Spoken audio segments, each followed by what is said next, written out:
They changed your name. They changed your history.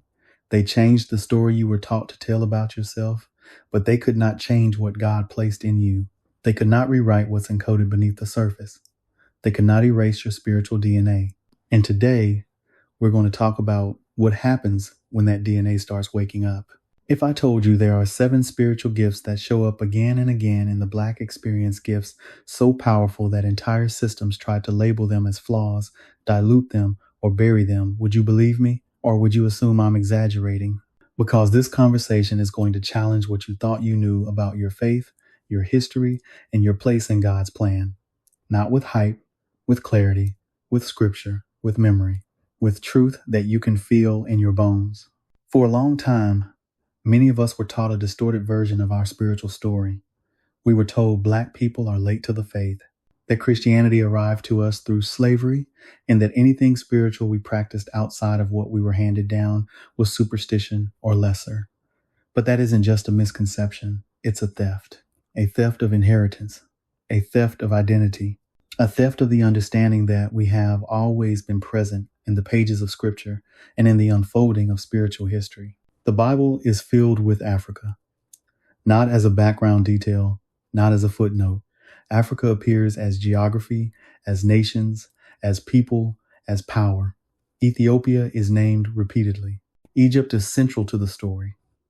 Cush shows up again and again. And in the book of Acts, you see an Ethiopian official, a man of influence, intelligence, and hunger for God, encountering the gospel early, not late, and carrying faith back into Africa with dignity, not dependence. And yet, if you grew up in many churches in America, you wouldn't know that. The images you saw often centered European faces. The way scripture was presented often minimized African presence. The way history was told often trained you to overlook yourself in the text. Over time, that conditioning can do damage, because when you can't see yourself in sacred history, you start believing you were never meant to carry sacred authority. Let me be clear about something. This is not about guilt. This is not about division. This is about truth, and truth belongs to everybody. If you're not Black, this isn't an attack on you. It's an invitation to widen your understanding and be brave enough to admit that history was often filtered through power, politics, and culture. And if you are Black, this isn't about pride or superiority. It's about recognition. It's about remembering what was always yours and rejecting the lie that your spiritual strength is accidental or inferior. Because there are gifts that have been refined through struggle, carried through generations, protected through prayer, and preserved through community. And when you name them correctly, you stop calling your power a problem. Here are the 7 gifts, and I need you to listen like your life depends on it. Because for many of us, it has. The first gift is resilience, not motivational resilience, not the kind that people romanticize while ignoring oppression. Real resilience, the kind that bends and does not break, the kind that survives the unsurvivable and still keeps a human heart, the kind that turns devastation into foundation. You don't just get through what tried to destroy you, you transform it. You build on it, you bring life out of it. That is not weakness. That is spiritual engineering. That is covenant level endurance. The second gift is discernment, the ability to sense what's beneath the surface, to read rooms, to detect intention, to feel when something is off before evidence shows up. The Bible calls it the discerning of spirits. And many of us know what it means to survive by perception, not paranoia, not cynicism, spiritual sight, the ability to recognize danger, deception, and manipulation before it matures into harm. The ability to hear what's not being said. The ability to notice the mismatch between someone's words and someone's energy. That gift has kept families alive, protected children, and guarded communities for generations. The third gift is prophetic voice, the courage to speak what others are afraid to name, not just predicting the future, but exposing the present. Telling the truth when telling the truth costs you something. This is the voice that refuses to dress injustice up as normal. The voice that refuses to be silent to keep the peace. The voice that carries moral clarity into places addicted to denial. This gift has always frightened oppressive systems because lies can negotiate, but truth does not bargain. The fourth gift is creative transcendence, the ability to make beauty from bruises, to turn grief into music, suffering into art, pain into language that heals others. Creativity isn't a hobby in our story. It's survival. It's testimony. It's resurrection. It's how spirit breaks through when circumstances try to suffocate it. This is why Black creativity has shaped culture again and again. Because when your life is attacked, creation becomes a form of defiance and a form of healing at the same time. The fifth gift is intercession, prayer that is not performance, prayer that is not shallow, prayer that comes from the belly, the kind of prayer that holds families together when nothing else can, the kind of prayer that keeps hope alive when logic says quit, the kind of prayer that stands in the gap. This is not weak spirituality. This is warfare. This is endurance. This is spiritual labor that has carried people through chains, through loss, through poverty, through terror, through grief, and still produced love on the other side. The sixth gift is kinship consciousness, the deep understanding that survival is shared, that community is not optional, that we rise together, that burdens are meant to be distributed, not privately endured. This is why mutual aid has lived inside Black communities for generations, why aunties and uncles and neighbors become family, why the church becomes home, why people show up for funerals, for births, for hard times, for celebrations, for crises. This isn't dependency, it's strength. It's the wisdom of I am because we are, embodied in daily life. And the seventh gift is ancestral memory, not worshiping ancestors, not replacing God, but recognizing that you carry the prayers, the endurance, the courage, and the unfinished faith of those who came before you. Scripture calls it a cloud of witnesses. Many of us call it that feeling you can't explain when you know you're not alone, that inner push that says, get up, that wisdom that arrives before you can name how you know, the sense that your life is connected to something older than you and bigger than you and holy. Now, here's what systems did to survive.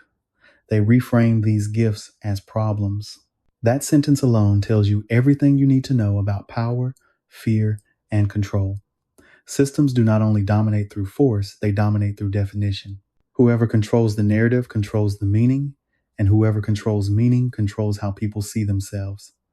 The most effective form of oppression is not chains on the body, but confusion in the mind. And so, to survive, unjust systems could not merely suppress these gifts, they had to rename them, distort them, and teach you to distrust what made you powerful. Resilience became laziness, or toughness people could exploit. Resilience, the supernatural capacity to endure, adapt, rebuild, and rise again, was never a weakness. It was a divine endowment. It allowed people to survive unspeakable trauma, to maintain dignity under pressure, to keep families alive when everything was stacked against them. But systems realized something dangerous. Resilient people do not break easily. So resilience had to be reframed. When you rested after exhaustion, it was called laziness. When you endured pain without complaint, it was called toughness, something to be extracted, exploited, and abused without consequence. This distortion trained generations to overwork themselves, to normalize burnout, and to feel guilt for rest. It turned survival into an expectation rather than a miracle. And once resilience was framed as something you owe the system, it stopped being honored and started being consumed. The gift remained, but the reverence for it was stripped away. Discernment became superstition. Discernment is the ability to perceive beyond surface appearances, to sense danger, truth, motive, and spiritual atmosphere before evidence arrives. It is pattern recognition refined by lived experience and spiritual sensitivity. But discernment threatens systems built on deception. A discerning people cannot be easily manipulated. So discernment was recoded as superstition. Intuition was mocked. Spiritual awareness was dismissed as irrational. Elders who could see things coming were labeled uneducated. Practices rooted in ancestral wisdom were framed as backward, unscientific, or dangerous, while systems quietly studied, extracted, and rebranded those same insights under more acceptable names. Once discernment was shamed, people were trained to doubt their inner knowing and defer instead to external authorities, even when those authorities repeatedly failed them. The loss was not intelligence, it was trust in self. Prophetic voice became anger. The prophetic voice does not exist to make people comfortable. It exists to name truth, expose injustice, and call systems to account. Prophets disrupt denial. They refuse silence when silence benefits oppression. And that is precisely why prophetic voices are always targeted. Instead of being recognized as truth tellers, they were labeled angry.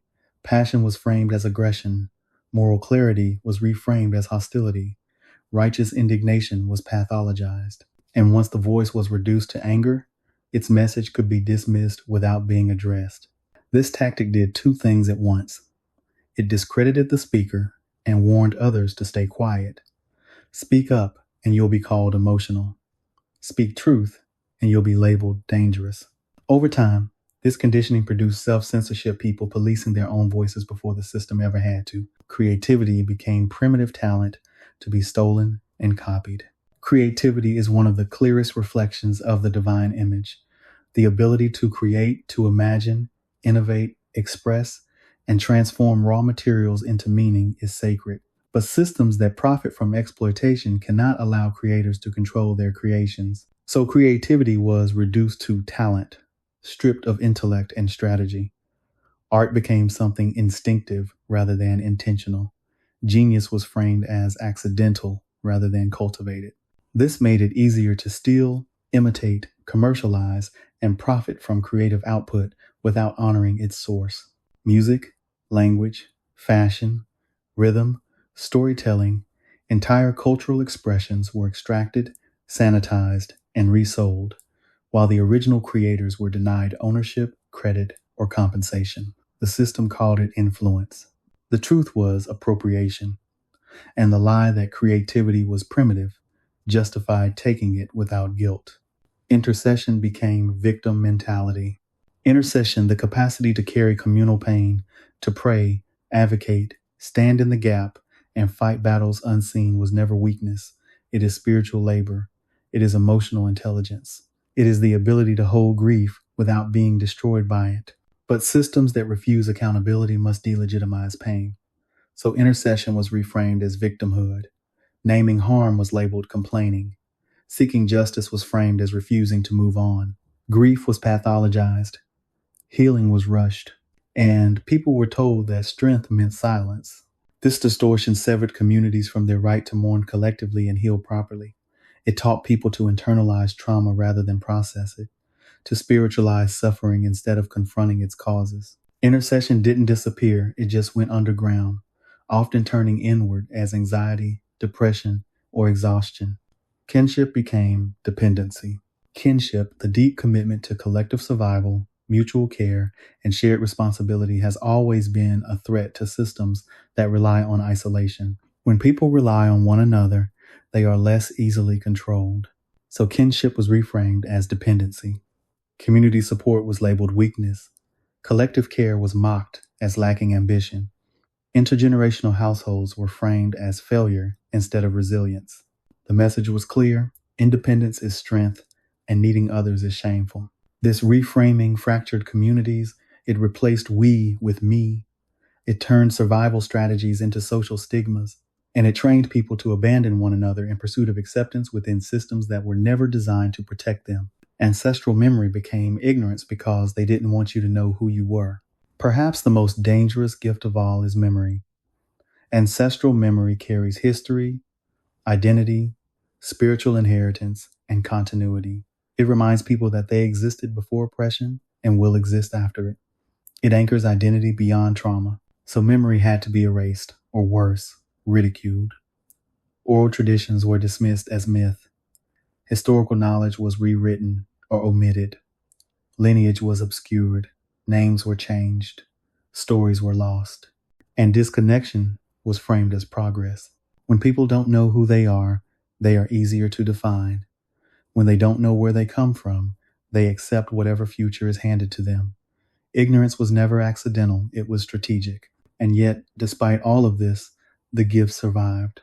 They survived in language patterns, in music, in prayer, in humor, in resilience that refused to die. They survived in the body, in instinct, in dreams, in moments of recognition that made no logical sense, but felt undeniably true. Systems tried to rename the gifts, but they could not destroy them. And now the work is remembrance. To reclaim resilience without exploitation. To trust discernment without shame. To speak prophetically without apology. To create without permission. To intercede without being silenced. To build kinship without guilt. To recover ancestral memory without fear. Because once you understand that what you were told were flaws were actually gifts, the narrative collapses. And systems that survive on distortion cannot endure truth for long. And once a lie is repeated long enough, people start internalizing it. That's how oppression works. It doesn't only take land or labor, it tries to colonize the mind. It tries to convince you that your strength is your shame. But something is shifting in this generation. People are reading again, asking questions again, studying again, looking at history again, looking at scripture again, listening with new ears. And once you see the pattern, you can't unsee it. Once you recognize what was minimized, you stop begging for permission to be whole. So let me ask you directly, which one of these gifts do you recognize most in yourself right now? Resilience, discernment, prophetic voice, creative transcendence, intercession, kinship consciousness, ancestral memory. Don't overthink it. Your spirit already knows. Because naming it matters. When you name a gift, you stop calling it a curse. When you recognize it, you learn how to steward it instead of shrink it. And when a whole community starts recognizing what's in them, the next generation stops growing up confused about who they are. You are not what they told you. You are not less than. You are not an accident. You are not disconnected from sacred history. You are not spiritually late. You are not spiritually small. You are carrying something ancient and holy, something refined through fire, something preserved through prayer, something protected through community. And you don't have to become somebody else to access it. You don't have to perform. You don't have to prove it. You just have to stop denying what's already in you and stop letting edited narratives define your spiritual identity. Father God, creator of all nations, we thank you for truth that cannot be buried forever. We thank you for awakening. We thank you for healing that reaches generations. We thank you for resilience that kept us standing, discernment that kept us safe, prophetic voice that kept truth alive, creativity that turned pain into beauty, intercession that moved heaven, kinship that kept us human, an ancestral memory that reminds us we are surrounded by witnesses. Heal what was stolen, restore what was suppressed, purify what was distorted, strengthen what is rising. Let truth unite us, not divide us. Let wisdom lead us, not ego. Let this awakening produce action, protection, and love. In Jesus' name, amen. And now you walk forward different, not because you learned a new slogan, but because you remembered what was always yours.